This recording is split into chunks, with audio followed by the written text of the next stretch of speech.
No me importan tus medicinas. Diego quería mi bienestar, no el tuyo. Dame el dinero y cállate. Esas palabras me las escupió Elena a las 2:14 de la tarde, pero todavía resonaban como un eco a las 9:38 de la noche, mientras mis ojos procesaban lo que veía en esa pantalla. Lo que vi en ese monitor borró de un solo instante 3 años de mentiras que yo había decidido llamar amor. Ella no tenía idea de que, mientras me humillaba, yo no estaba sintiendo lástima por mí misma. Soy Patricia Morales y trabajé 32 años como enfermera jefe en la unidad de urgencias. Mi vida consistió en mantener la cabeza fría mientras el corazón de otros se detenía entre mis manos. Durante 3 años, dejé que ella creyera que yo era solo una anciana indefensa y cegada por el luto, pero lo que ella no sabía es que yo había estado haciendo un triaje de cada una de sus mentiras, síntoma por síntoma. No hubo lágrimas. Solo la miré a los ojos con la misma calma con la que se anuncia una hora de muerte y le dije: en exactamente 21 días, Elena, vas a recibir una llamada que te recordará quién soy realmente. Lo que ella no sospechaba era que esa llamada no sería de un abogado, sino el comienzo de un derrumbe que le quitaría hasta el último gramo de la dignidad que me robó durante 1095 días. El aire en esa sala, que alguna vez fue el hogar cálido de mi hijo, ahora olía a un perfume francés asfixiante que ella compraba con los ahorros de mi jubilación. Mis manos estaban frías, pero mi pulso era firme. El contraste era brutal. Ella, con su blusa de satén color durazno de 8,000 pesos, mirándome desde el sillón blanco que reemplazó el que Diego y yo elegimos juntos. ¿Sabes qué fue lo peor de ese momento? No fue el grito, fue el silencio que vino después.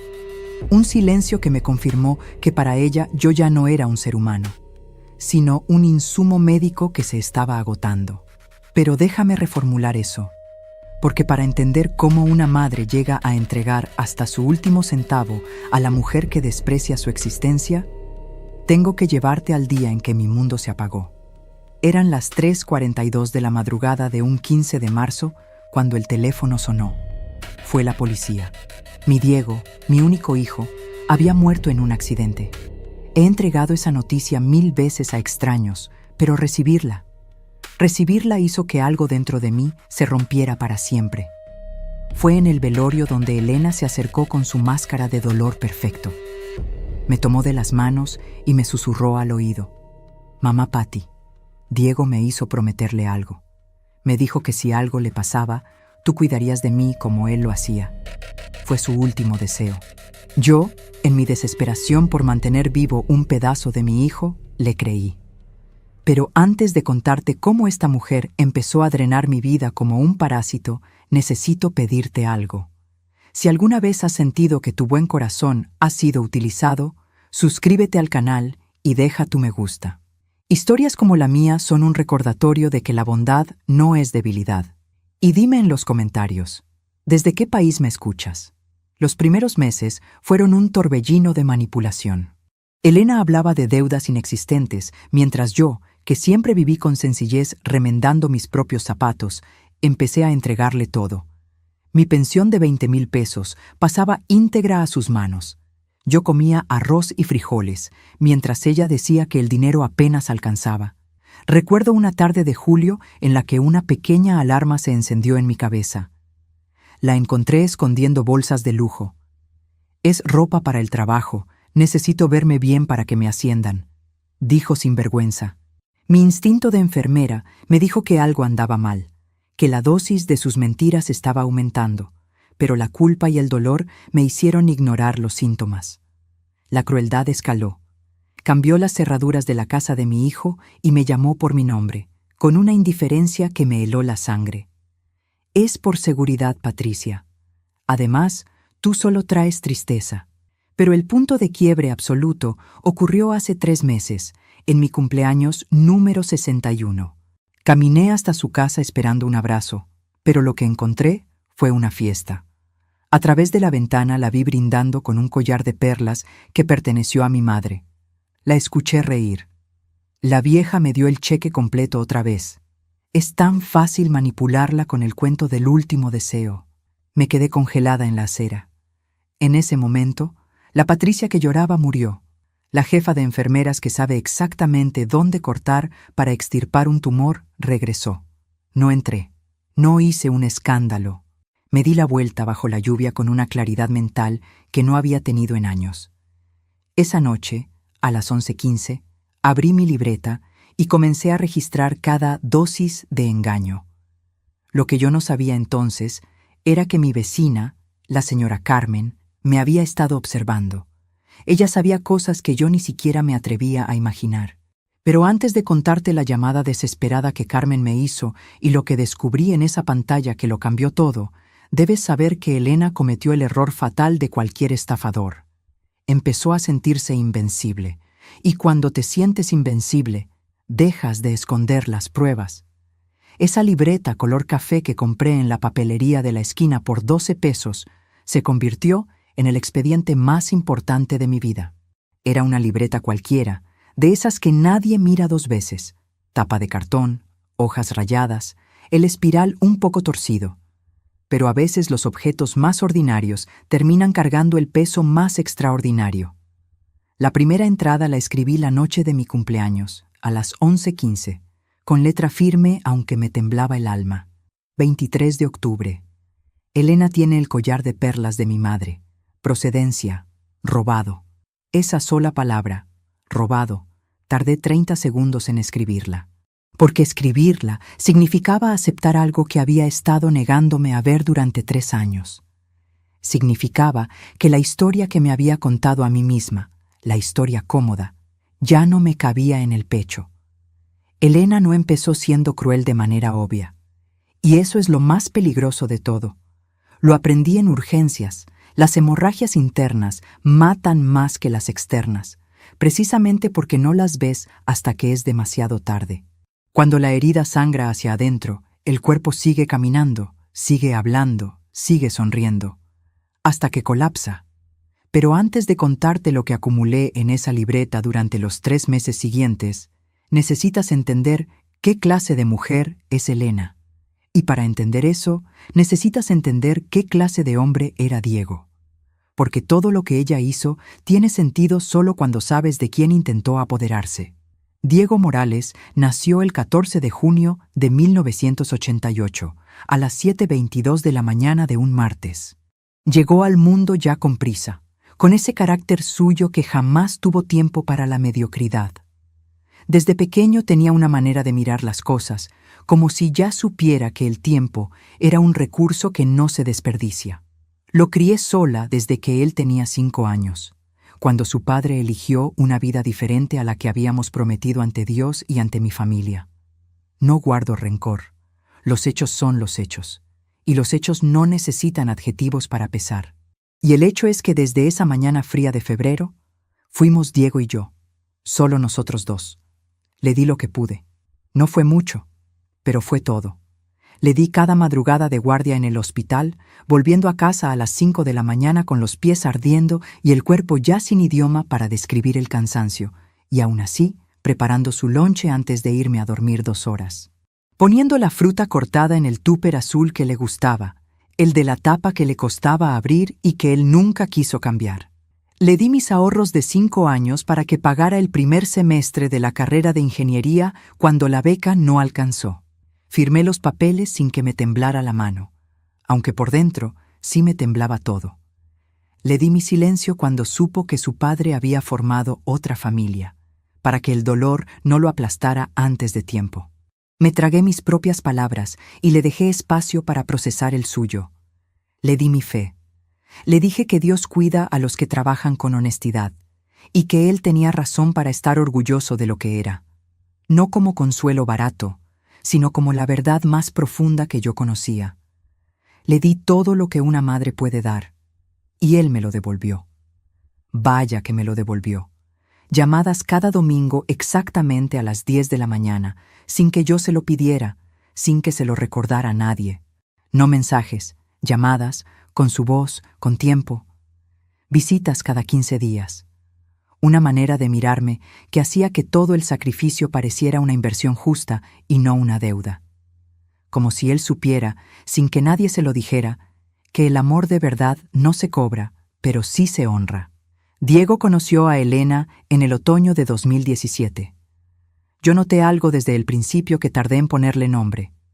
Era algo sutil, casi imperceptible, como un ligero desajuste en la afinación de un instrumento.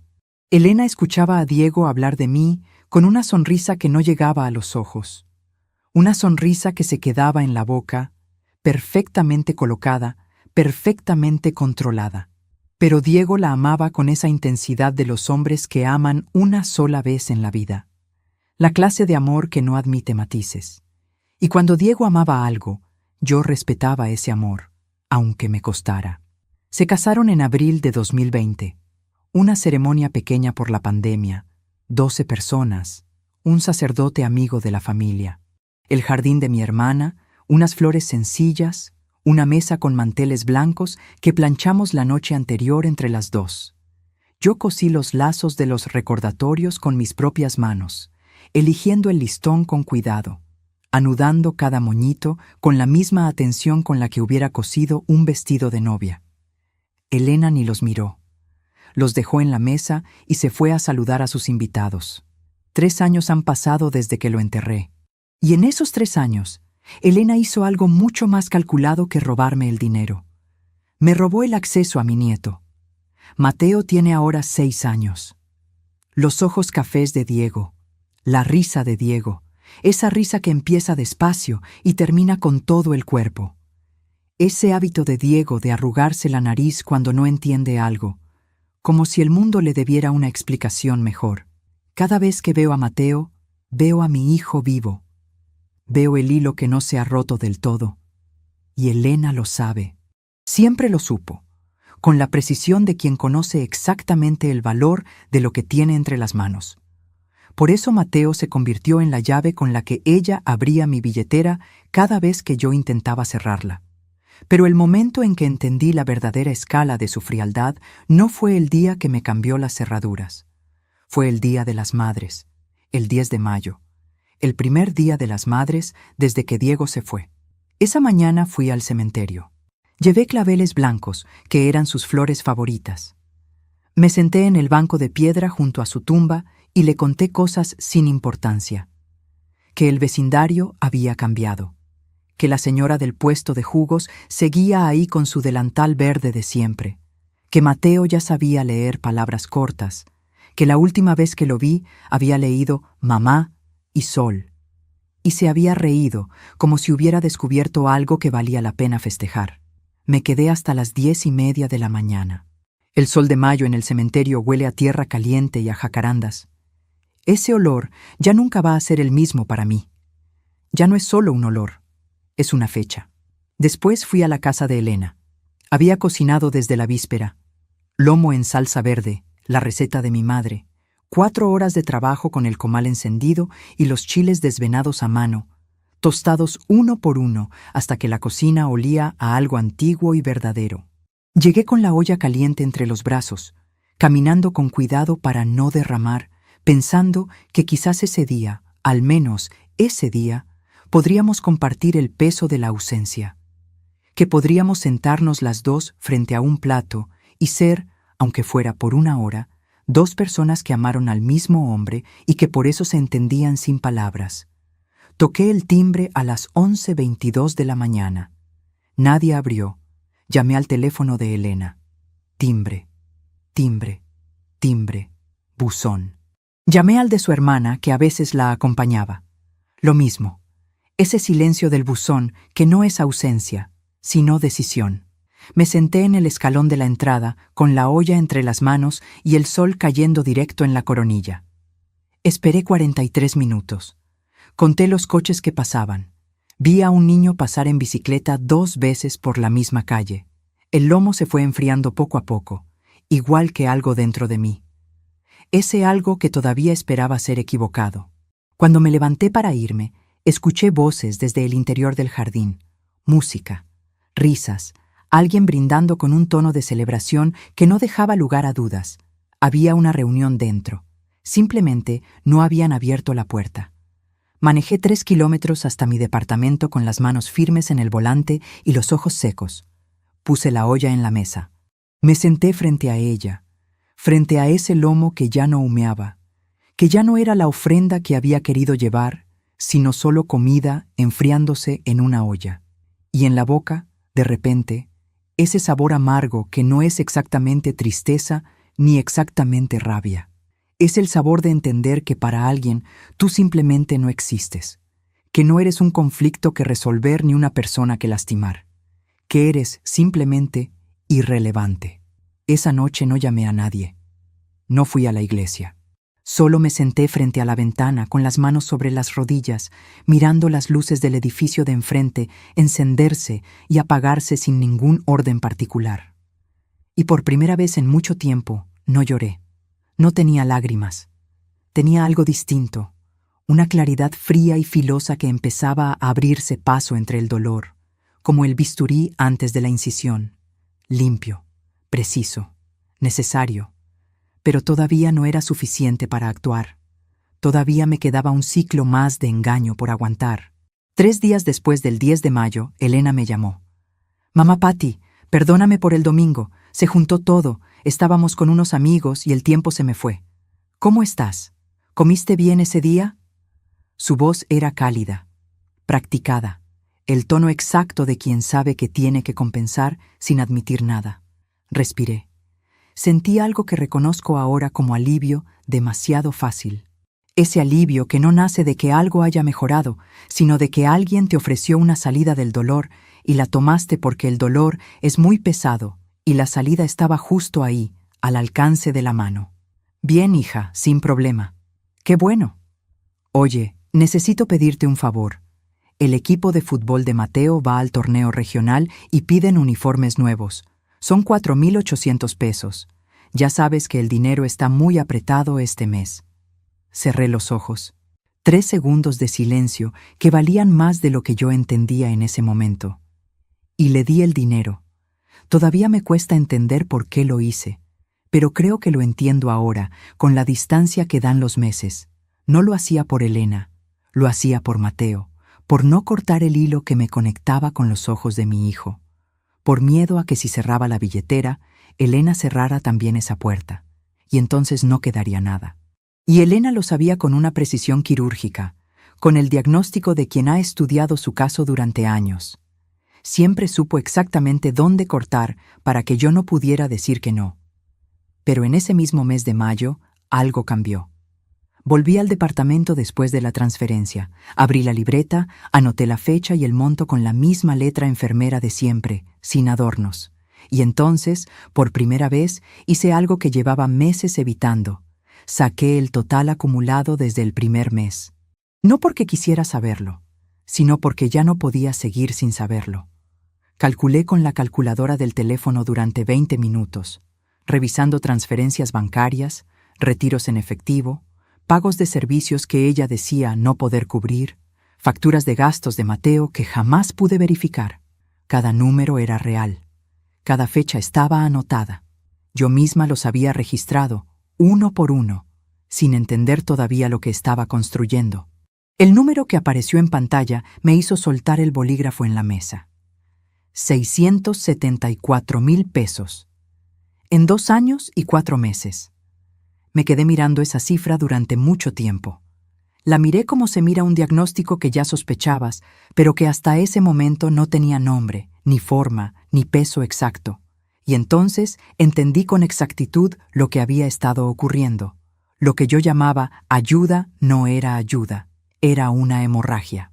Una hemorragia interna que había estado sangrando sin que yo quisiera ver la herida, porque ver la herida significaba admitir que me la habían hecho. A partir de ese día, la libreta café dejó de ser un diario. Se convirtió en un expediente médico. Fecha, monto, motivo declarado, inconsistencia detectada. Una columna para lo que ella decía, otra para lo que yo podía verificar y una tercera para el espacio que quedaba entre las dos. El mismo método de triaje que aprendí en 32 años de urgencias. Anotar, comparar, identificar el patrón, establecer el diagnóstico, sin emociones, sin interpretaciones prematuras, solo datos. El diagnóstico era claro, y un diagnóstico claro obliga a actuar, no mañana, no cuando estés lista, ahora. Pero lo que yo todavía no sabía era que Carmen, mi vecina, llevaba semanas cargando algo que yo no podía ver desde mi ángulo. Algo que ocurría en los horarios en que yo no estaba, en los márgenes de mi historia, donde yo no tenía ojos. Algo que explicaba no solo a dónde iba el dinero, sino por qué Elena se sentía tan invencible, tan segura de que nunca habría consecuencias. Carmen lo sabía, y cargaba ese peso sola porque no encontraba cómo decírmelo sin destruirme.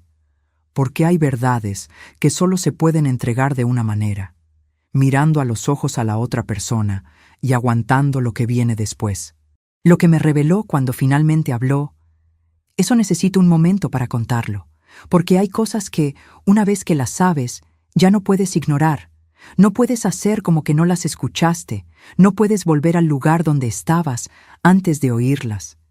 Y esta era una de esas cosas que no solo cambian lo que ves, cambian la manera en que miras todo lo que vino antes. Carmen me llamó un martes, el 8 de julio, a las 10:23 de la mañana. No con la voz de pánico con la que me llamaría meses después. Esta vez su voz era cautelosa, medida, como la de alguien que lleva días ensayando lo que va a decir frente al espejo y todavía no está segura de hacerlo, como si cada palabra que había preparado pesara más de lo que esperaba. Patricia, necesito contarte algo. Llevo semanas sin poder dormir pensando en si decirte o no, pero creo que tienes derecho a saber. Me senté en el sillón. En la calle, un vendedor de tamales pasaba con su olla pitando. Ese sonido tan cotidiano, tan ajeno a lo que estaba a punto de ocurrir dentro de mi sala. El café en mi taza ya estaba frío. Dime, Carmen, Patricia, hay un hombre que entra a la casa de Elena 3 veces por semana, desde hace por lo menos 4 meses. Llega en un coche gris oscuro a las 2 de la tarde y sale a las 6. Mateo está en la escuela en ese horario. Yo lo he visto desde mi ventana. No sé exactamente qué significa, pero no podía seguir callándome. Se quedó en silencio. Un silencio que no era vacío, sino lleno de todo lo que las dos sabíamos y ninguna de las dos quería decir en voz alta. Y en ese silencio, yo entendí perfectamente qué significaba. Lo que no entendí todavía era la escala completa de lo que estaba pasando, porque Carmen me estaba contando solo una parte.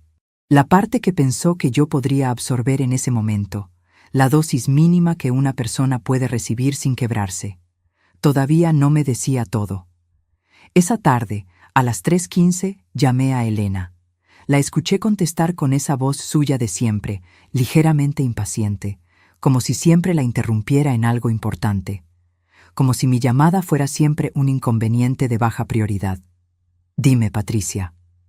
Nunca me llamaba mamá Patty cuando yo la llamaba a ella, solo cuando me necesitaba algo. Ese detalle lo había notado hace tiempo, solo que nunca lo había anotado porque entonces todavía creía que los detalles no eran evidencia. Quería saber cómo están. ¿Cómo está Mateo? Bien, está en la escuela. ¿Algo más? Tenía en la punta de la lengua lo que Carmen me había dicho.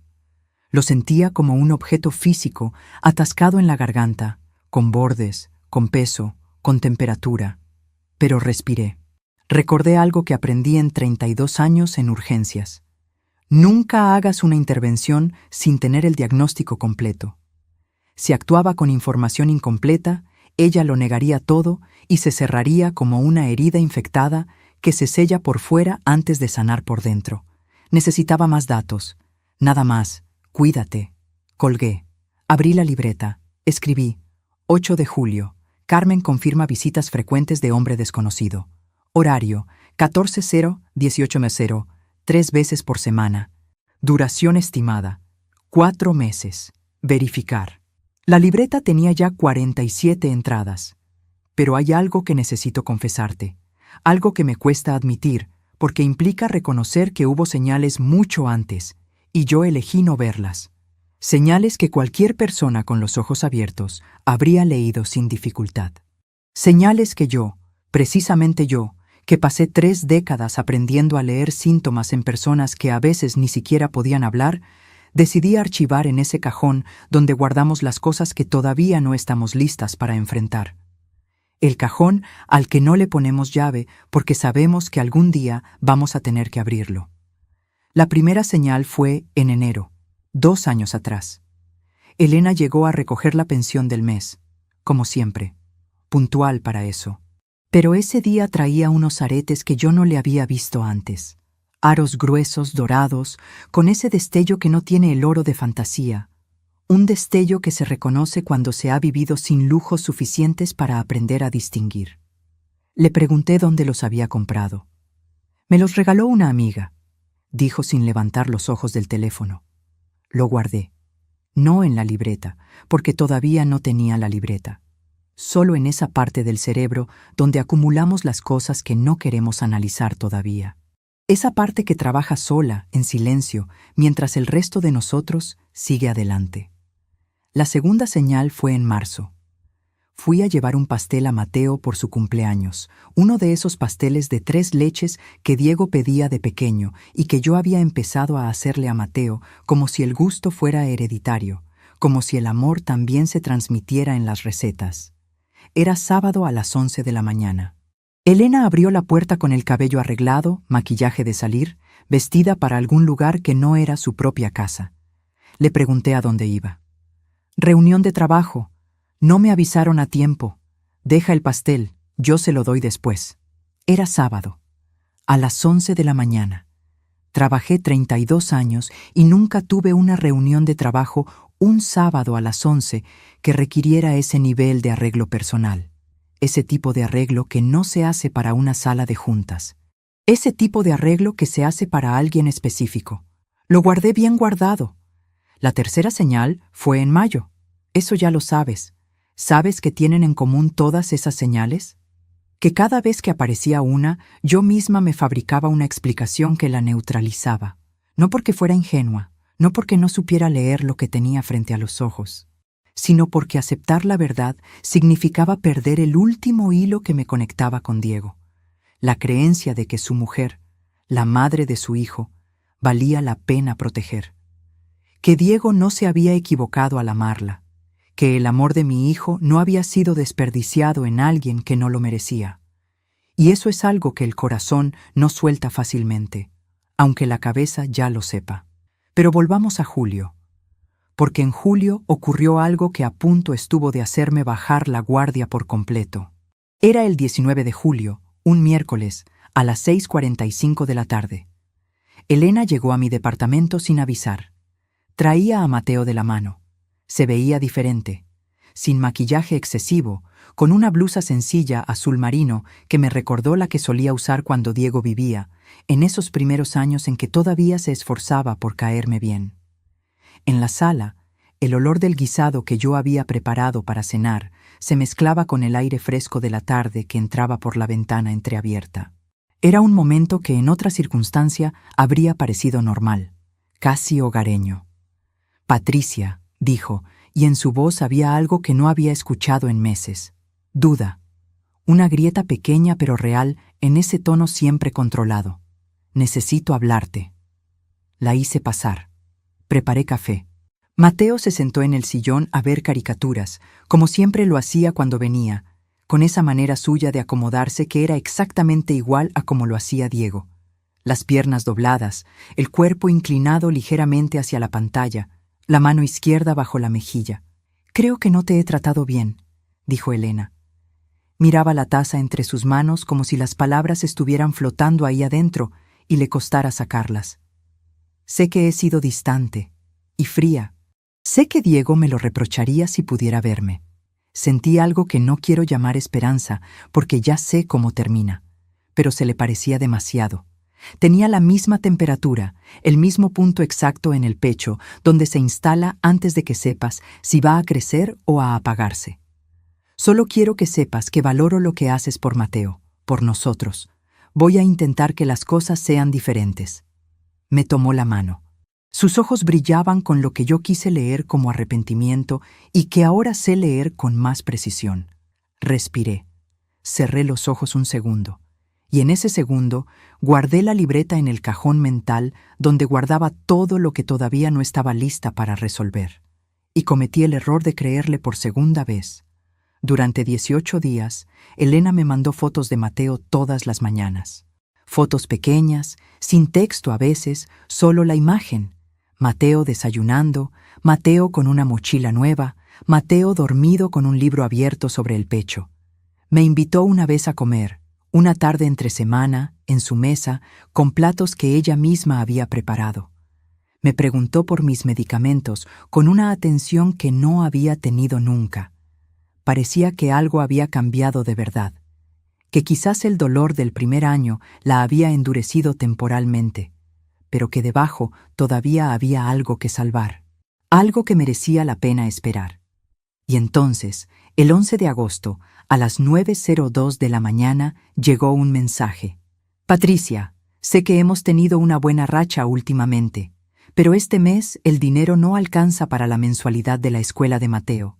Son 8,000 pesos extra además de la pensión normal, solo por este mes. Cerré el mensaje. No contesté de inmediato. Me quedé con el teléfono en la mano, mirando esa última línea. Solo por este mes. 4 palabras que ya había escuchado antes, con distintas cantidades, en distintas fechas, siempre después de un período de calma, siempre después de que yo bajaba la guardia.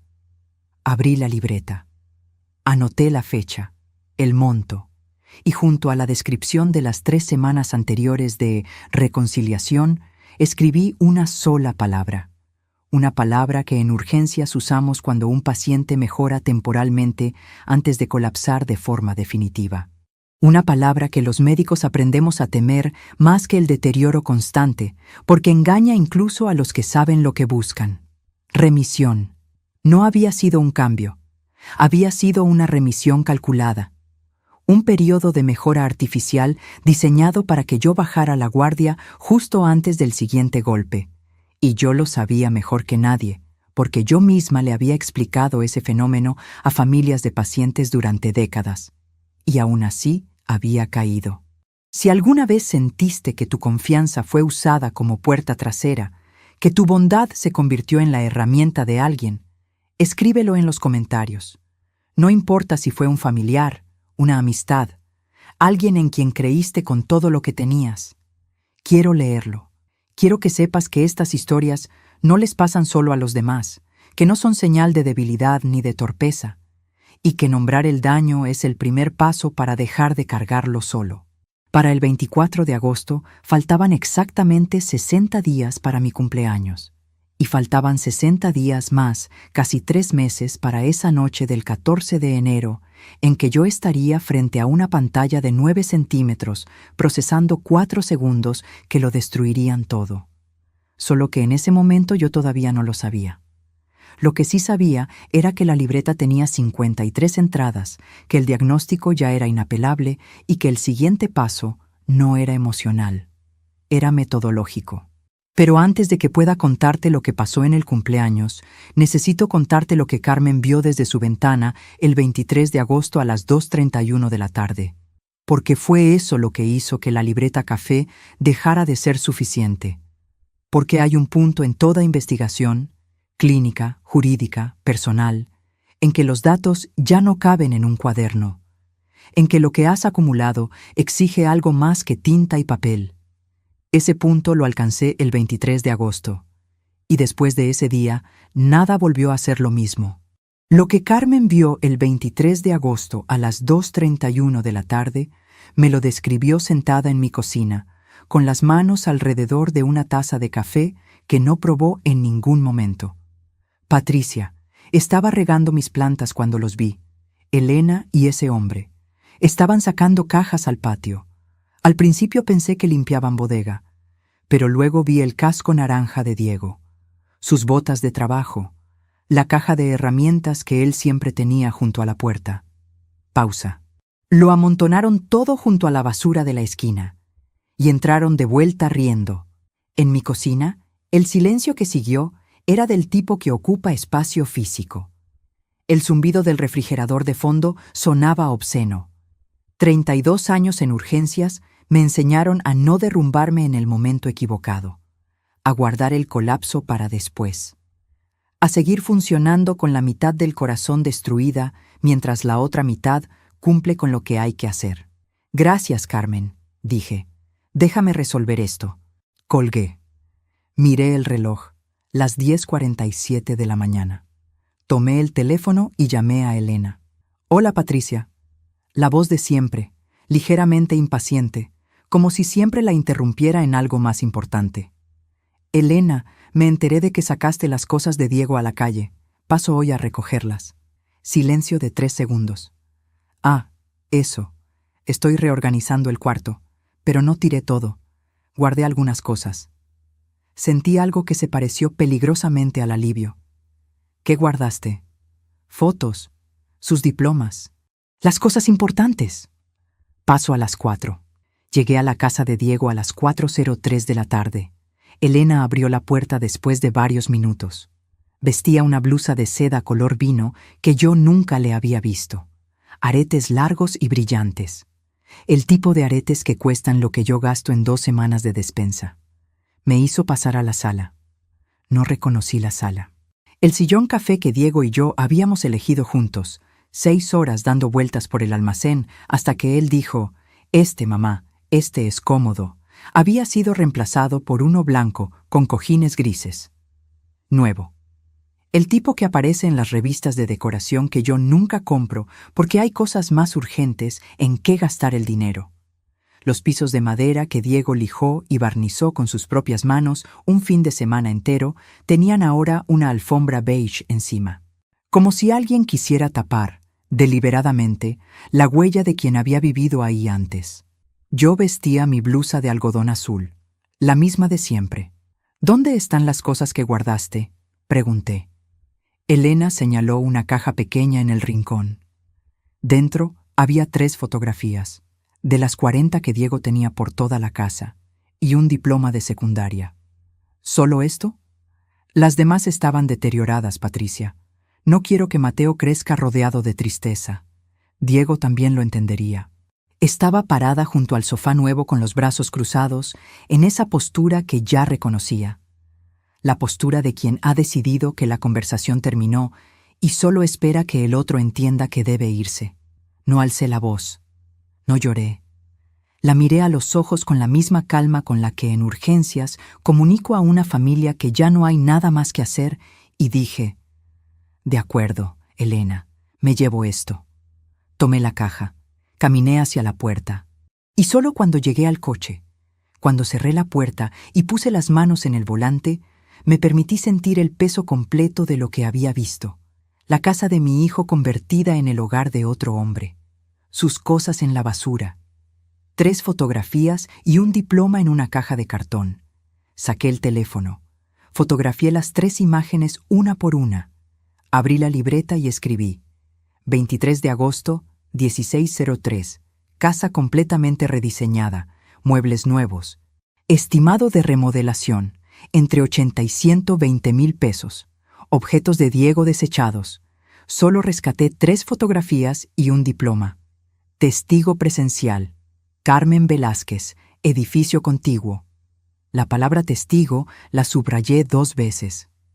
Septiembre llegó con aparente calma. Elena dejó de llamarme con pretextos. Yo seguí depositando la pensión el 1 de cada mes, como siempre. Pero algo había cambiado en mí. No en mis acciones todavía, solo en la temperatura con la que miraba cada cosa.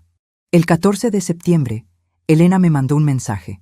Patricia, el domingo hay una convivencia en casa de mi hermana. La familia de Diego siempre fue importante para mí. Me gustaría que vinieras. Mateo te extraña. Mateo te extraña. Esa frase era la llave. Siempre lo fue. Fui el domingo 16 de septiembre a las 2 de la tarde. Llevé un pastel de 3 leches que empecé a preparar desde la noche anterior. Llegué con esa esperanza tonta que uno no puede terminar de apagar aunque quiera. La hermana de Elena me recibió bien. Estuvimos en la terraza, comiendo, con música de fondo. Mateo no se despegó de mis piernas en toda la tarde. Y por un momento, solo por ese momento, casi creí que las cosas podían ser distintas. Hasta que a las 4:30, preparándome para salir, escuché a Elena en la cocina hablando por teléfono. La puerta estaba entreabierta. No, si va bien todo. La señora llega con su pastelito y tan contenta. Mientras Mateo la quiera, el 1 de cada mes llega puntual. No te preocupes. Me quedé parada a 2 metros de esa puerta, inmóvil. No entré. No dije una sola palabra. Solo tomé el bolso, me despedí de la hermana con una sonrisa, abracé a Mateo unos segundos más de lo normal y salí. En el coche abrí la libreta. Escribí la hora. 16:34. Transcribí las palabras exactas entre comillas, con fecha y lugar. Y debajo añadí una sola línea. Confirma patrón deliberado. No es descuido, es sistema. Sistema. Esa palabra cambió todo en mi manera de ver los 3 años anteriores. En octubre, Elena subió la apuesta. El 5 de octubre, a las 11:18 de la mañana, llegó a mi departamento con Mateo. Traía una bolsa de fruta como gesto de buena voluntad y una sonrisa que a estas alturas yo ya sabía leer al revés. Patricia, quería pedirte perdón por todo. Sé que no he sido justa contigo. Diego me vería y se avergonzaría. Quiero que las cosas sean diferentes entre nosotras. Era la 3ª vez que escuchaba esa misma frase en variaciones distintas. La primera en julio. La segunda en septiembre en la convivencia. Ahora en octubre. Una madre que pasa 32 años en urgencias aprende a reconocer las recaídas. Las recaídas tienen siempre el mismo patrón, mejora aparente, seguida de una petición mayor que la anterior. Le sonreí. Claro, hija, eso es lo que Diego hubiera querido. No dije más. Y en la libreta, esa noche, anoté simplemente: 5 de octubre. Tercera remisión. Esperar siguiente petición. La petición llegó 4 días después, el 9 de octubre a las 8:55 de la mañana por mensaje. Patricia, me urge, son 12,000 pesos. Te lo juro que es la última vez. 12,000 pesos, sobre los 20,000 de la pensión mensual. No contesté ese día, no contesté al siguiente.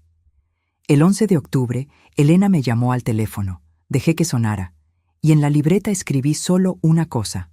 Faltan 12 días para mi cumpleaños. 12 días para que yo me parara frente a esa ventana y escuchara, de su propia boca, la verdad que ya sabía pero que necesitaba escuchar para que la Patricia que todavía dudaba dejara de dudar para siempre. Lo que vino en esa ventana el 23 de octubre fue lo que terminó de construir el expediente. Y lo que comenzó en esa ventana fue lo que, exactamente 83 días después, pondría a Elena frente a consecuencias que ella ni en su peor pesadilla habría calculado. Solo faltaban 12 días. El 23 de octubre llegó con un cielo gris que amenazaba lluvia desde las 7 de la mañana. Cumpliría 61 años. No esperaba una fiesta, no esperaba gran cosa. Solo quizás un abrazo de Mateo. Quizás un café compartido en silencio con Elena, que aunque nunca fue cálida conmigo, al menos podía reconocer que ese día yo necesitaba no estar sola. Me arreglé con cuidado. La blusa verde que Diego siempre decía que me favorecía. El mismo perfume de siempre, el que mi madre usaba y que yo compro desde hace 30 años en el mismo puesto del mercado. Caminé 12 minutos hasta la casa de Diego. El barrio olía a tierra mojada antes de que cayera la lluvia, ese olor previo que es casi una promesa. Escuché la música antes de llegar a la esquina. Desde la banqueta, a través de la ventana iluminada, vi el movimiento de la reunión. Siluetas, vasos levantados, algo que se parecía peligrosamente a una celebración. Me detuve. Y entonces vi el collar. El collar de perlas que mi madre me había dado el día que me gradué de enfermera, 40 años atrás. Perlas pequeñas, con un broche de plata con forma de hoja. Un objeto que no tenía precio en dinero y que yo había guardado en la cajita azul del cuarto de Diego porque él siempre decía que algún día pasaría a su hija si llegaba a tenerla. Elena lo traía puesto. Brillaba en su cuello bajo la luz de la sala renovada. Y entonces, como si el universo quisiera asegurarse de que yo no tuviera ninguna duda más, su voz salió por la ventana entreabierta, nítida y clara por encima de la música. La vieja me dio el cheque completo otra vez. Es tan fácil manipularla con el cuento del último deseo. Diego ni siquiera me pidió eso, fue idea mía. Diego ni siquiera me pidió eso, fue idea mía. Me quedé parada en esa banqueta con la lluvia empezando a caer sobre mis hombros. Fría, inmóvil, procesando. La Patricia que había estado llorando durante 3 años murió en ese momento. Ahí, en esa banqueta mojada, bajo esa lluvia de octubre. Lo que ocupó su lugar era algo que yo conocía muy bien. Algo que había visto activarse en 32 años de urgencias cuando el diagnóstico por fin llegaba con nombre y apellido. Esa claridad fría, sin temblor, sin lágrimas, con la que el cuerpo dice, ya sé exactamente lo que hay que hacer. Me di la vuelta. Caminé de regreso a casa bajo la lluvia sin apresurar el paso. Nadie en esa sala supo que yo había estado afuera. A las 11:15 de esa noche, con el cabello todavía húmedo, abrí la libreta café y escribí la primera entrada con todo lo que había acumulado. Escribí durante 40 minutos sin parar. Fechas, montos, frases textuales, nombres, circunstancias. Cuando terminé, cerré la libreta y puse la mano encima como quien cierra un expediente de urgencias que ya tiene diagnóstico definitivo. Esa noche no lloré.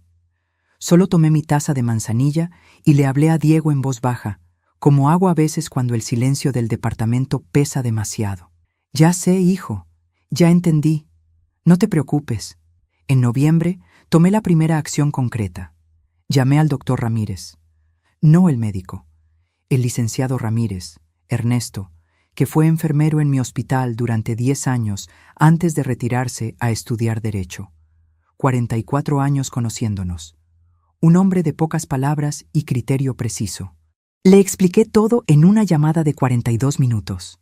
Patricia, me dijo cuando terminé, lo que describes no es solo ingratitud. Hay elementos de fraude por abuso de confianza. Pero necesitas documentación fehaciente. Todo lo que tienes en esa libreta tiene que estar respaldado con comprobantes bancarios, capturas de pantalla, testimonios. ¿Cuántos meses tienes registrados? 36, con montos exactos. Un silencio.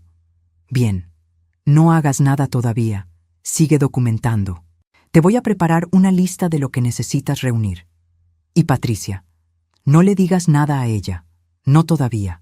Ese fue el primer día que el dolor dejó de ser solo dolor y se convirtió en estrategia. Pero mientras te cuento todo esto, me pregunto desde qué parte del mundo me estás escuchando. Escribe el nombre de tu ciudad en los comentarios. Me encantaría saber hasta dónde están llegando estas palabras, porque sé que esta historia no es solo mía. En diciembre pasó algo que cambió todo, algo que no buscaba, que encontré por accidente y que transformó un expediente sólido en algo devastador. El 7 de diciembre, reorganizando el closet del cuarto que antes fue de Diego cuando visitaba, encontré su teléfono viejo, el que tenía antes del accidente. Uno de esos teléfonos de pantalla rayada y funda de hule negro que él nunca quiso cambiar porque decía que funcionaba bien. Lo había guardado yo misma después del velorio, sin razón concreta, por esa costumbre de las madres de conservar cualquier objeto que perteneció al hijo. Lo cargué durante 3 horas. Cuando la pantalla encendió, mis manos reconocieron su fondo de pantalla. Una foto de Mateo con 2 años, dormido, con la boca entreabierta. Me detuve ahí un momento. Respiré, y entonces abrí los mensajes. No buscaba nada en particular. Solo quería verlo a él. Su manera de escribir, con abreviaturas que yo nunca entendía, con signos de exclamación en exceso. Sus últimas conversaciones con sus amigos, con Mateo cuando ya tenía teléfono propio. Pero entonces vi un nombre que no reconocí. Una conversación que Diego había tenido con Elena 3 semanas antes del accidente. Un intercambio largo, con un tono que yo nunca le había escuchado a mi hijo. Serio, dolido. Con esa forma particular de escribir que tienen las personas cuando están tratando de no decir lo que realmente sienten. Elena, ¿quién es ese hombre? Carmen me dijo que lo vio 2 veces esta semana. La respuesta de Elena. Un compañero del trabajo, no seas desconfiado. Luego, 5 días después, necesito que hablemos en serio. Algo está pasando y no me lo estás diciendo. Elena, estás paranoico, Diego. Cuídate. Ese fue el último mensaje de esa conversación. 7 días después, Diego tuvo el accidente. Puse el teléfono sobre la cama con cuidado. Me levanté. Caminé hasta la ventana. Miré la calle sin ver nada. El hombre de las visitas no era nuevo. No había llegado después del accidente. Había llegado antes. Meses antes de que Diego muriera, Elena ya tenía esa vida paralela. Ya había empezado a construir la salida. Y el cuento del último deseo, la frase que me repitió durante 3 años para vaciarme la jubilación mes a mes, era exactamente lo que ella misma había admitido en esa ventana iluminada. Una idea suya. Premeditado. Todo. Premeditado desde antes de que Diego cerrara los ojos por última vez. Llamé al licenciado Ramírez esa misma noche a las 9:54. Ernesto, tengo el teléfono de Diego, hay mensajes. Un segundo de silencio. ¿Lo tienes en tus manos ahora mismo? Sí. No lo apagues. No lo dejes sin carga. Mañana a las 8 te espero en mi oficina. Colgué. Abrí la libreta. Escribí. 7 de diciembre, 22:01. Teléfono de Diego. Mensajes previos al accidente confirman que Elena mantenía relación paralela antes de su muerte. Diego lo sospechaba. No hay coincidencia. Hay patrón. Hay premeditación. Subrayé esa última palabra 3 veces, y en la esquina inferior de la página escribí algo que no había escrito hasta entonces. Solo faltan 38 días. 38 días para el 14 de enero. Para la tarde en que Elena me diría, sin saber lo que yo tenía entre manos, que no me importaran mis medicinas. Para la noche en que vería esa pantalla y el expediente de 3 años encontraría su última página. 38 días. Y yo ya sabía exactamente lo que iba a pasar. Lo que todavía no sabía era que Elena estaba a punto de cometer el error que lo haría todo mucho más fácil. El 8 de diciembre, a las 8:04 de la mañana, el licenciado Ramírez abrió la puerta de su despacho antes de que yo terminara de tocar. «Dame el teléfono». Se lo entregué sin decir nada.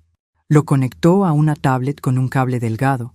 Tecleó algo durante 15 minutos con la concentración de quien trabaja sin margen para el error. Y luego me miró por encima de los lentes con esa expresión que reconocí de los años en que trabajamos juntos en el hospital. La expresión del hombre que acaba de entender la dimensión completa de un problema. «Patricia, estos mensajes son recuperables y admisibles. Voy a hacer una extracción forense del historial completo. Esto, combinado con lo que ya tienes en la libreta, construye algo muy sólido». Sólido. Esa palabra la guardé en algún lugar del pecho donde antes solo había herida. «¿Qué tan sólido?», pregunté. «Suficientemente sólido para que un juez escuche. Pero necesitamos una cosa más. Necesitamos que ella lo diga, que diga algo incriminante en un contexto donde no pueda negarlo después». Me quedé en silencio. ¿Y si ya lo dijo? Ramírez levantó la vista despacio. ¿Tienes algo respaldado? Tengo 2 momentos distintos, 2 conversaciones distintas, con testigo presencial en una de ellas. Y tengo sus palabras exactas transcritas con fecha, hora y circunstancia. Ramírez se quitó los lentes. Los limpió despacio con el paño de su bolsillo.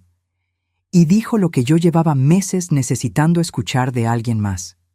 «Entonces prepárate, porque esto ya tiene piernas».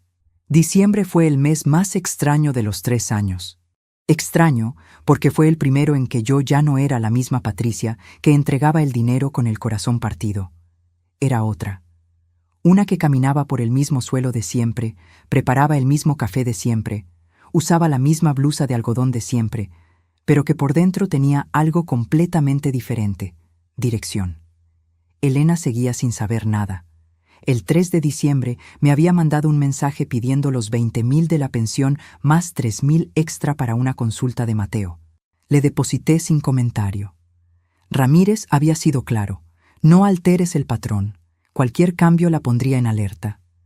La mejor táctica era que ella siguiera sintiéndose invencible exactamente hasta el momento en que dejara de serlo. Así que seguí. Seguí siendo para ella la vieja indefensa, la madre dolida, el insumo que llegaba puntual el 1 de cada mes. Y mientras tanto, reunía. Tenía la libreta café con 104 entradas. 104. Tenía los comprobantes bancarios de 36 meses completos, organizados por fecha en una carpeta de argollas. Tenía el teléfono de Diego con 16 conversaciones extraídas y respaldadas en formato forense. Tenía las fotografías de la casa remodelada, con fecha y hora de captura grabadas en los metadatos. Tenía la declaración escrita de Carmen Velázquez, firmada, con número de identificación y fecha. Tenía la transcripción de su llamada del 14 de septiembre. Mientras Mateo la quiera, el 1 de cada mes llega puntual. Todo guardado en una carpeta azul debajo del colchón, en el mismo lugar donde mi madre guardaba sus ahorros cuando yo era niña. Esa coincidencia no la noté hasta mucho después. Y cuando la noté, me pareció que algo estaba bien puesto en el mundo. La Navidad llegó y se fue. Diego siempre decoraba el árbol el 1 domingo de diciembre. Lo hacía con esa seriedad graciosa de los hombres que no admiten que les gustan las tradiciones, pero que las cumplen sin que nadie se los pida. El 1 de diciembre puse el árbol sola. Colgué los adornos que habíamos comprado juntos a lo largo de los años y puse en el centro la fotografía que rescaté de la caja que Elena había preparado para la basura. Diego con 20 años, arrugando la nariz, sonriendo sin razón. Le pedí a Elena que me dejara pasar Nochebuena con Mateo. Su respuesta llegó el 20 de diciembre a las 3:17 de la tarde. 4 palabras. Este año celebramos juntos. Juntos significaba su familia, no yo.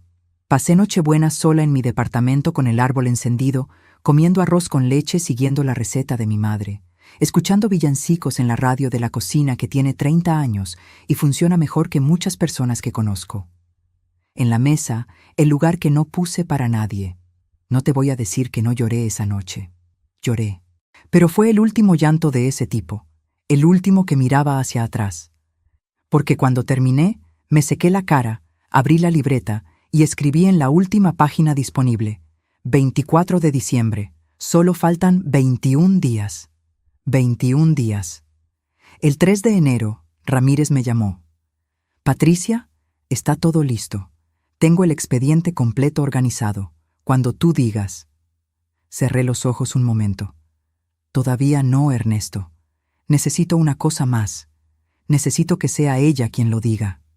Delante de mí. Quiero que sea su propia voz la que cierre el último casillero. Un silencio al otro lado de la línea. Entiendo. Pero Patricia, cuando llegue ese momento, no esperes. Estas cosas tienen ventanas muy cortas.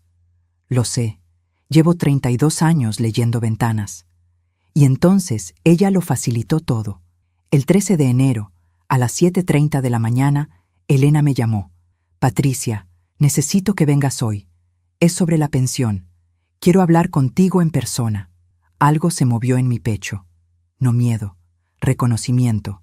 El instinto que desarrollan las personas que viven engañando a los demás a veces les enciende una alarma antes de que puedan justificar por qué.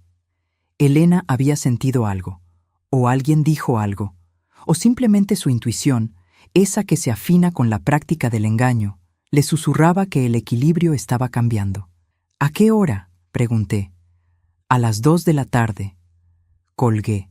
Me senté en la silla de la cocina con el teléfono entre las manos. Mandé un mensaje a Ramírez. Mañana puede ser el día. Su respuesta llegó en 40 segundos. Estoy listo cuando tú decidas. Tomé la carpeta azul, la extendí sobre la mesa de la cocina y la revisé entrada por entrada, como el cirujano que repasa los pasos de la operación la noche antes de entrar a quirófano. 104 entradas en la libreta, 36 comprobantes bancarios, 16 conversaciones del teléfono de Diego, 6 fotografías de la casa renovada, una declaración firmada por Carmen, 2 transcripciones de las propias palabras de Elena, 674,000 pesos documentados, 36 meses, 1,095 días. Era suficiente. Más que suficiente.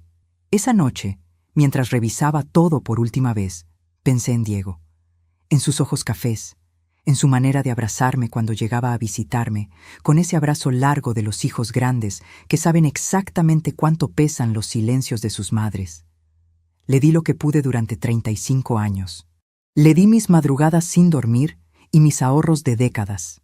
Le di la certeza de que su madre estaría bien cuando él ya no estuviera.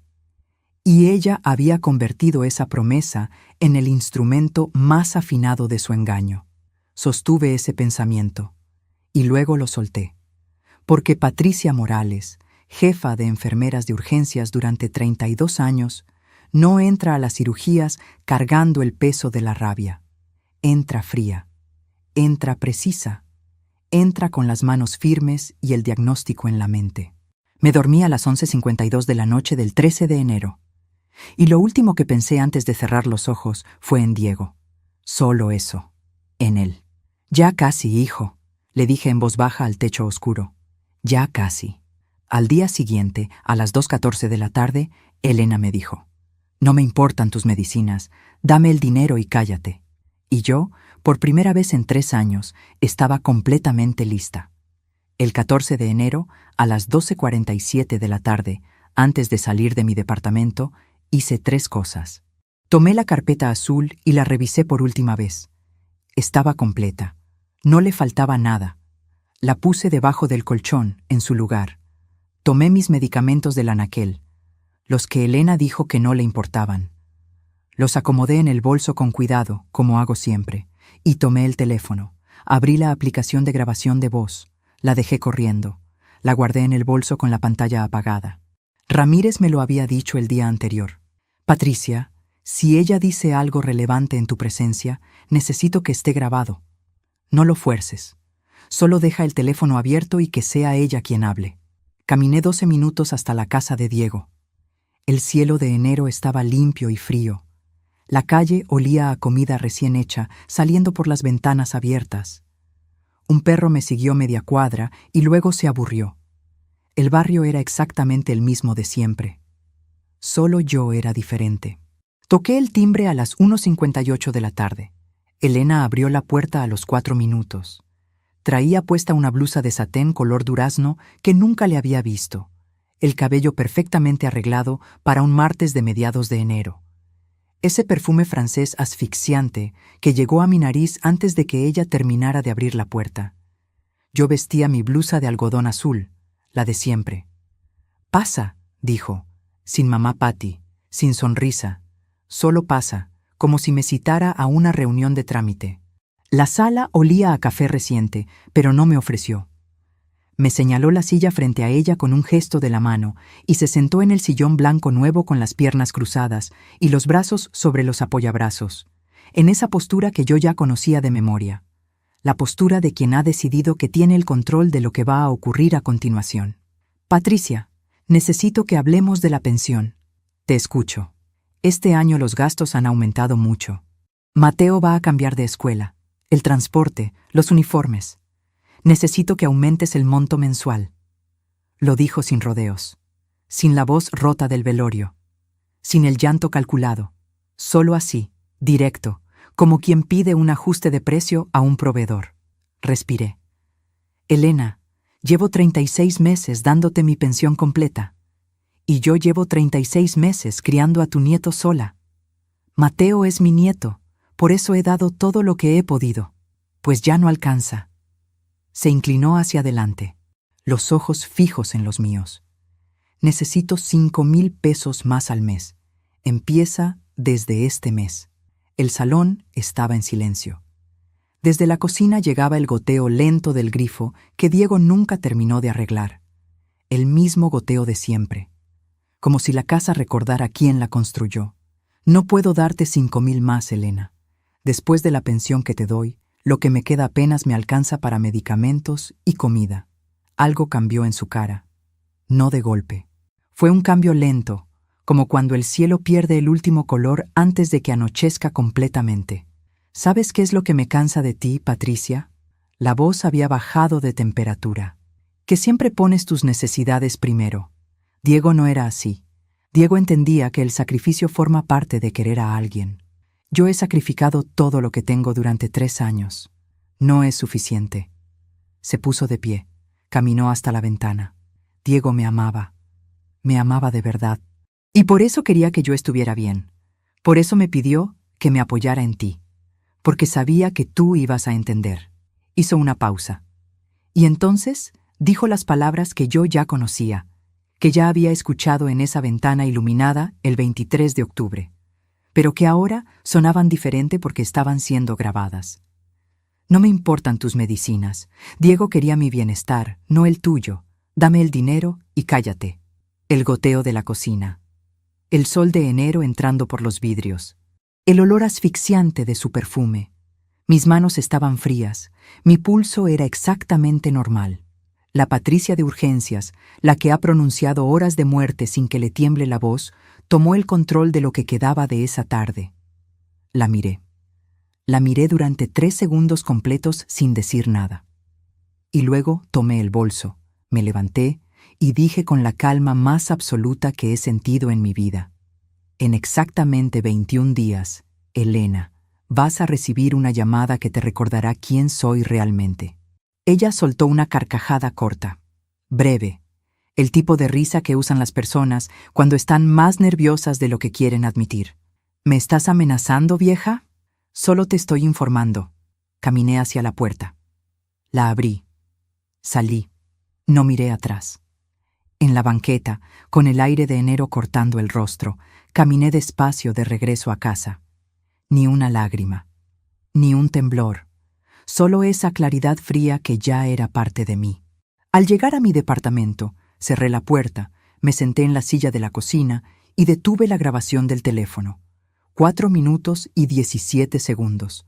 Las palabras de Elena, nítidas, con fecha y hora automática, grabada en el archivo. Mandé un mensaje a Ramírez. Lo tengo grabado, todo. Su respuesta llegó en 2 minutos. Esto es lo último que necesitábamos. Mañana hablamos. Esa noche preparé mi cena con calma. Arroz, frijoles, un vaso de agua con limón. Me senté frente a la ventana con la taza de manzanilla entre las manos y miré la calle sin pensar en nada en particular.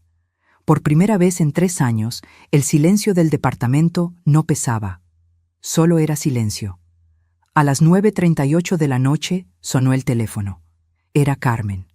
Y en su voz estaba exactamente el mismo pánico que yo había aprendido a reconocer como el pánico de quien ha visto algo que no puede desver. Patricia. Mira la cámara del edificio. Ahora mismo, por el amor de Dios. Abrí la aplicación. La cámara que Diego instaló 4 años atrás en el acceso del estacionamiento. La que apuntaba a la entrada y parte del andador compartido entre nuestro edificio y el de Carmen. Vi la pantalla. Elena. Y el hombre del coche gris. Los dos de pie junto a la entrada, con 2 maletas grandes a sus pies. No era lo que cargaban. Era lo que decían. Carmen había girado el volumen de su altavoz al máximo con el teléfono pegado al vidrio de su ventana, y yo escuchaba, con esa nitidez brutal de las cosas que no quieres escuchar, pero que ya no puedes ignorar, la voz de Elena. ¿Y la vieja? ¡Que se arregle! La voz del hombre, grave, sin énfasis, como quien habla de un objeto que ya no sirve. ¿Y Mateo? Preguntó Elena. El hombre se agachó hacia las maletas y dijo algo que me quitó el aire de un solo golpe. Mateo ya me llama papá desde hace 6 meses. Se adapta rápido. El teléfono siguió en mi mano. Los ojos de mi hijo, la risa de mi hijo, el niño que arruga la nariz cuando no entiende algo. Llamándole papá a ese hombre desde hace 6 meses. 4 segundos en esa pantalla. 4 segundos que deshicieron lo poco que quedaba por deshacer. Puse el teléfono sobre la mesa con cuidado. Me quedé sentada en silencio durante 3 minutos exactos y luego tomé la libreta café. La abrí en la última página y escribí la entrada final, la número 122, con letra firme y pulso absolutamente normal. 14 de enero, 21:42. Confirmación completa. Todos los elementos del expediente verificados. El diagnóstico es definitivo. En 21 días se inicia el procedimiento. Cerré la libreta. Y por primera vez desde el 15 de marzo de hace 3 años, dormí de un tirón hasta las 6 de la mañana. Los 21 días que siguieron al 14 de enero fueron los más silenciosos de los 3 años. Silenciosos por fuera. Por dentro eran otra cosa completamente. Ramírez y yo nos reunimos 3 veces. El 15 de enero para organizar el expediente completo. El 22 para revisar la grabación y confirmar su admisibilidad.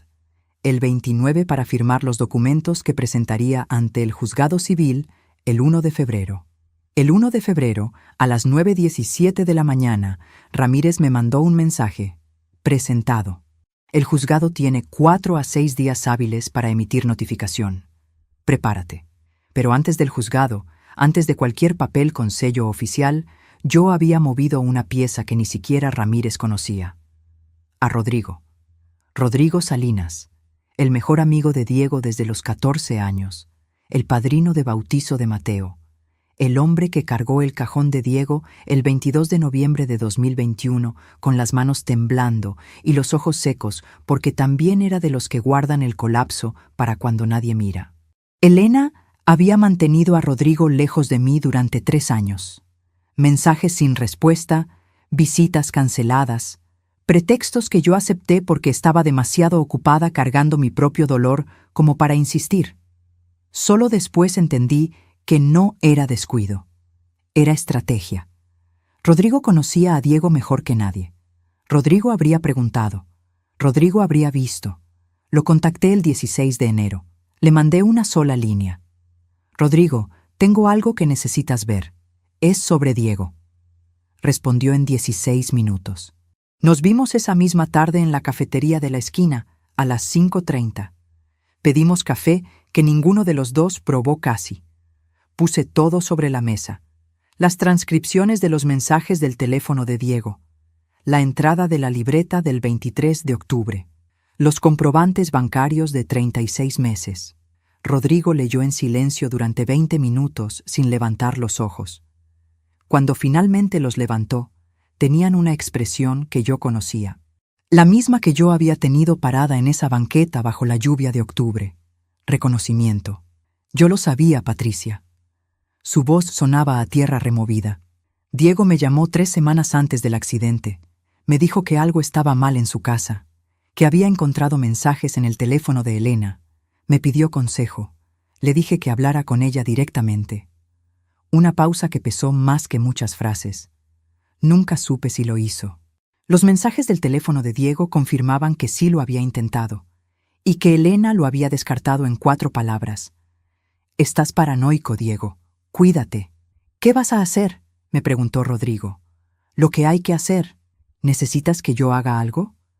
Lo miré, y le dije exactamente lo que necesitaba. El 4 de febrero, a las 10:23 de la mañana, Rodrigo llamó a Elena. No sé todo lo que se dijeron. Solo sé lo que Rodrigo me contó después, que la llamó por su nombre sin saludos, y le dijo que sabía lo del hombre del coche gris, que sabía que llevaba meses en esa casa antes de que Diego muriera, que sabía que Diego lo había sospechado, y que le dijo, con esa calma particular de quien carga la lealtad a un amigo enterrado, que la comunidad entera lo sabría. Elena colgó sin pronunciar una sola palabra. 40 minutos después, a las 11:07, un notificador del juzgado tocó la puerta de la casa de Diego. A las 2:45 de esa misma tarde, mi teléfono vibró sobre la mesa de la cocina. Era Elena. Contesté al segundo timbre. No hubo saludo, solo su voz, con una textura que no le había escuchado nunca, rota y afilada al mismo tiempo, como vidrio que se fractura pero no termina de caer. ¿Qué hiciste? Te informé, respondí. Como te prometí. ¿Me estás demandando? La voz subió varios grados. Después de todo lo que hice por ti, por Mateo, por mantener viva tu conexión con Diego, ¿así me pagas? Ahí estaban. Las palabras exactas diseñadas para paralizarme. Tu conexión con Diego. Calculadas con precisión milimétrica. La Patricia de antes habría sentido el gancho clavarse. La Patricia de ahora las escuchó, las identificó y siguió respirando con normalidad. Elena, todo está documentado. 36 meses, 122 entradas en la libreta. Comprobantes bancarios de cada transferencia. Grabación de audio del 14 de enero. Testimonios firmados. El expediente es completo. Silencio. Eso es mentira. El juzgado tiene una copia. Ramírez tiene otra. Yo tengo el original. Otro silencio. Más largo. Con una textura diferente. Voy a tu casa. La voz había bajado de temperatura de golpe. Ahora, puedes venir, pero antes de que llegues, quiero que sepas que esta llamada también está siendo grabada. Colgó. Llegó a las 4:12 de la tarde. Vestía el mismo satén color durazno del 14 de enero, como si no hubiera tenido tiempo de cambiarse, o como si el cuerpo en estado de crisis vuelve automáticamente a los últimos hábitos conocidos. El cabello sin arreglar por primera vez en todo el tiempo que la había conocido. Sin el perfume francés de siempre. Se veía como alguien que ha estado llorando, pero no quiere que se note, y al no querer que se nota todavía más. La cocina olía al estofado que yo había empezado a preparar a las 2. La luz de la tarde entraba baja por la ventana, esa luz de febrero que es más naranja que blanca y que alarga las sombras de los objetos sobre la mesa. El reloj de pared que tengo desde hace 27 años marcaba el tiempo con ese sonido seco de siempre. Todo era completamente normal. Abrí la puerta. La hice pasar en silencio. Me senté en la silla de la cocina. Ella se quedó de pie junto a la mesa, con los brazos cruzados, con esa postura que durante 3 años había significado que la conversación ya estaba decidida de antemano. Solo que esta vez no lo estaba. Y ella lo sabía. Patricia, necesito que retires la demanda. Siéntate, Elena. No me voy a sentar. Necesito que entiendas lo que... Siéntate. Algo en mi voz la detuvo. La misma voz que durante 32 años dio instrucciones en salas de urgencias. La voz que no sube porque no necesita subir. La voz que sabe que el volumen no mide la autoridad. Se sentó. Puse la carpeta azul sobre la mesa entre las dos. Puedes revisarla si quieres. Está organizada cronológicamente. El primer comprobante está fechado el 3 de diciembre de 2021. El último, el 1 de enero de este año. Elena miró la carpeta, pero no la tocó. Como si tocarla la convirtiera en algo más real de lo que ya era. ¿Cuánto quieres?, preguntó. La pregunta plana, sin drama, la de alguien que ya entró en modo de negociación pura. No quiero nada que no me pertenezca, solo lo que es mío. 674,000 pesos, en el plazo que el juez determine. No tengo ese dinero, Patricia. El juzgado encontrará la manera. Se quedó en silencio, los ojos en la carpeta azul, y en ese silencio yo escuché cómo algo se reordenaba dentro de ella. No remordimiento, todavía no. Solo el sonido de una estructura que llevaba 3 años sosteniéndose sobre una mentira y que en ese momento empezaba a ceder. ¿Y los mensajes del teléfono de Diego? La voz había perdido su filo. Era casi un susurro. Están en el expediente. 16 conversaciones extraídas en formato forense.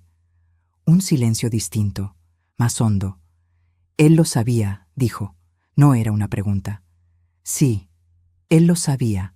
Elena cerró los ojos. Los mantuvo cerrados durante varios segundos. Y cuando los abrió, tenían una expresión que yo no le había visto nunca. No rabia, no cálculo, solo el peso de alguien que por primera vez no tiene dónde esconderse.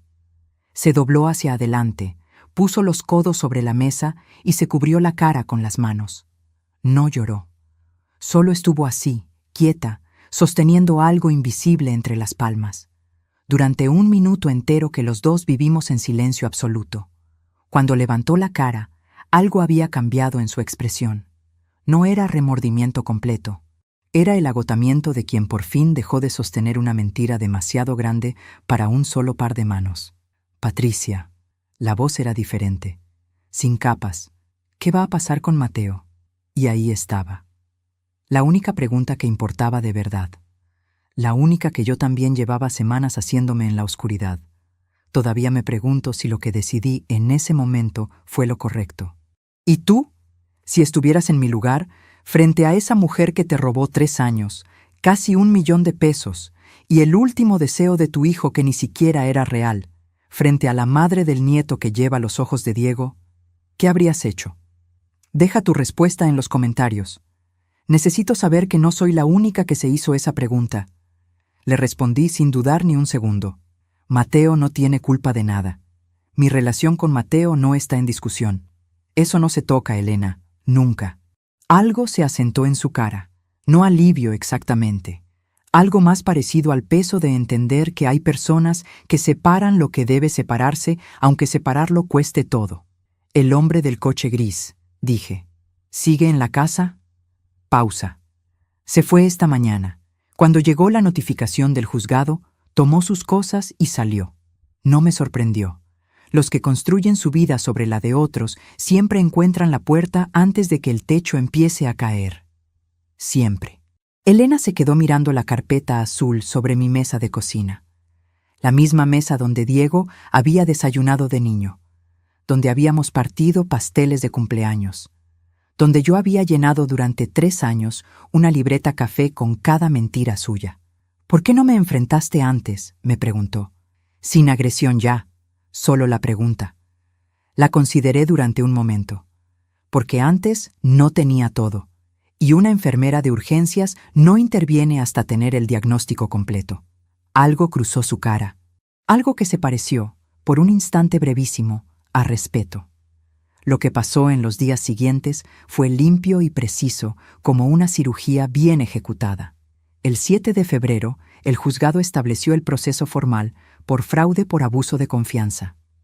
674,000 pesos a ser reintegrados en plazos acordados, con garantías sobre la propiedad que Diego había levantado y sobre cuyos derechos yo nunca había reclamado nada porque no quise, hasta ese momento.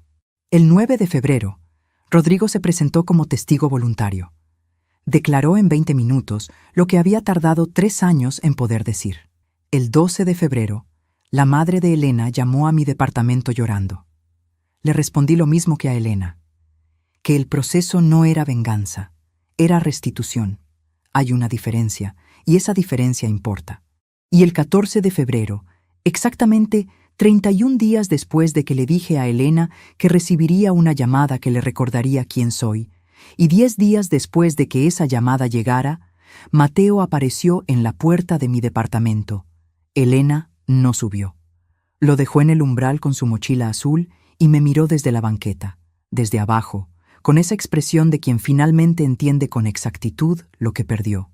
No el dinero, no el proceso legal, sino algo que no se puede devolver con ningún pago y ningún plazo de juzgado, la confianza de una madre que lo dio todo. Mateo entró corriendo, se abrazó a mis piernas, olía a jabón de niños y a lana de su suéter. Tenía los ojos cafés de Diego y esa misma manera suya de arrugarse la nariz cuando no entiende algo. Cerré la puerta, y en ese abrazo de 6 años que me llegaba apenas a la cintura, en ese peso tibio y específico, que era lo más parecido a mi hijo que quedaba en el mundo, entendí algo que durante 3 años no había podido entender del todo. El dolor no desaparece. La ausencia de Diego no se llena. El hueco en el pecho no cierra. Pero hay cosas que sí pueden ser restituidas. No todas, pero algunas. Y algunas, a los 61 años, después de 3 de los peores de tu vida, es más que suficiente. Hoy es 18 de mayo. Son las 9:42 de la mañana y Mateo está sentado a mi mesa desayunando cereal con la misma concentración seria que ponía Diego cuando tenía su edad. Afuera el barrio empieza a despertar. El vendedor de tamales ya pasó. El sol de mayo entra por la ventana de la cocina y cae exactamente sobre la fotografía que rescaté de la caja de cartón. Diego con 20 años, arrugando la nariz, sonriendo sin razón aparente. Hay cosas que no cambian. Diego no va a volver. Eso es permanente e inapelable. Y hay días en que ese peso es exactamente igual al del primer día. No más liviano, solo más conocido. Pero otras cosas sí cambiaron. Elena completó el primer pago acordado por el juzgado en marzo. No hubo llamada ni mensaje, solo la notificación de Ramírez, depósito recibido. Los 18 pagos siguientes están programados con garantías sobre la propiedad que Diego construyó. No voy a usar ese dinero en mí. Voy a abrirle una cuenta a Mateo para cuando tenga 18 años y necesite pagar el primer semestre de lo que quiera estudiar. Diego lo hubiera aprobado. De eso estoy completamente segura. Mateo viene a verme los sábados y un día entre semana. Elena y yo no somos amigas. No pretendemos serlo.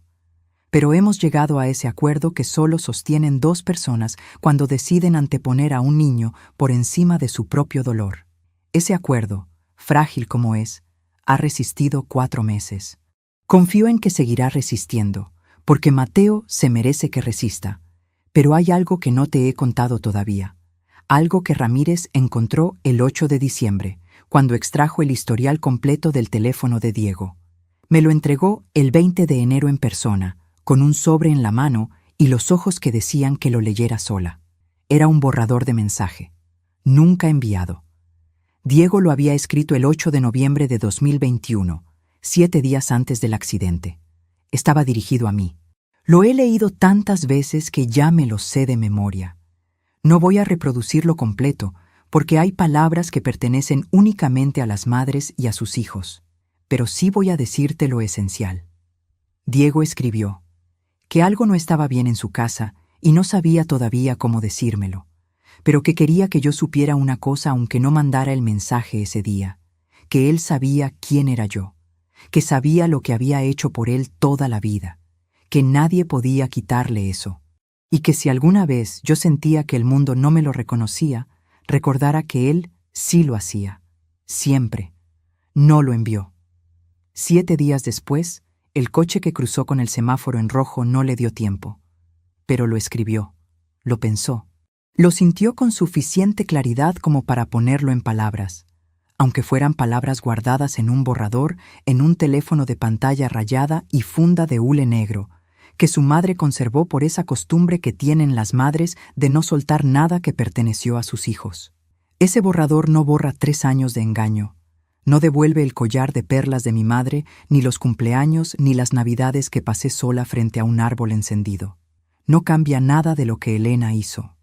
Pero me confirmó algo que en los momentos más oscuros de estos 3 años llegué a dudar. Que Diego me vio. Que supo. Que el sacrificio no fue invisible para él, aunque el mundo después intentara borrarlo. Eso vale más que cualquier cifra en cualquier sentencia de cualquier juzgado del mundo. No tengo autoridad para decirte cómo vivir tu vida. Solo soy Patricia Morales, 61 años, enfermera jubilada, madre de un hijo que se fue demasiado pronto. Pero sí aprendí esto, y te lo digo sin rodeos. Dar con amor no es lo mismo que dar sin límites. Di todo lo que tenía durante 3 años y lo llamé amor, y en parte lo era. Pero también era miedo. Miedo a perder el último hilo con Diego. Miedo a admitir que me habían engañado. Miedo a soltar lo que quedaba de la ilusión de que su muerte había tenido algún sentido que yo pudiera controlar. El día que aprendí a separar el amor del miedo fue el día que empecé a recuperarme de verdad. No antes. El amor verdadero no pide que te destruyas para demostrar que quieres. El amor verdadero te ve, te cuida, te dice, aunque sea en silencio, aunque sea en palabras que nunca llegan a tiempo: yo sé quién eres. Si alguien está usando el amor que sientes por quien ya perdiste como llave para abrirte, escúchame bien. Eso no es honrar a quien se fue, es traicionarlo. A Mateo, cuando sea suficientemente grande para entender esto, le voy a decir lo que aprendí. Le voy a decir que la sangre no garantiza el amor, pero tampoco lo imposibilita. Le voy a decir que el respeto no se hereda, se construye, con cada decisión tomada con honestidad, con cada promesa que se cumple aunque cueste, con cada vez que alguien elige el bien de otro por encima de su propio interés. Le voy a decir que su papá era de esos. Que Diego Morales fue un hombre que supo querer con claridad. Que dejó escrito, sin audiencia, sin garantía de que nadie lo leyera, lo que sentía por las personas que amaba. Y que eso, en un mundo que muchas veces premia a los que gritan más y no a los que aman mejor, es lo más valioso que se puede heredar de un padre. Esa tarde del 14 de enero, Elena me dijo: no me importan tus medicinas, dame el dinero y cállate. Hoy, 4 meses después, pongo mis medicinas sobre esta misma mesa de cocina. Las cuento una por una, como cada mañana. Me las tomo con el vaso de agua con limón de siempre y miro la fotografía de Diego en la pared. Mis medicinas siguen aquí. Yo sigo aquí. Hay palabras que se dicen para destruir y a veces lo logran por un tiempo. pero las palabras que duran de verdad, las que permanecen cuando todo lo demás se cae, son las que alguien escribe en silencio, sin testigos, sin saber si alguien las encontrará algún día. Yo sé quién eres, siempre, tu hijo que te quiere. Esas son las palabras que me quedaron, y esas son las únicas que importan.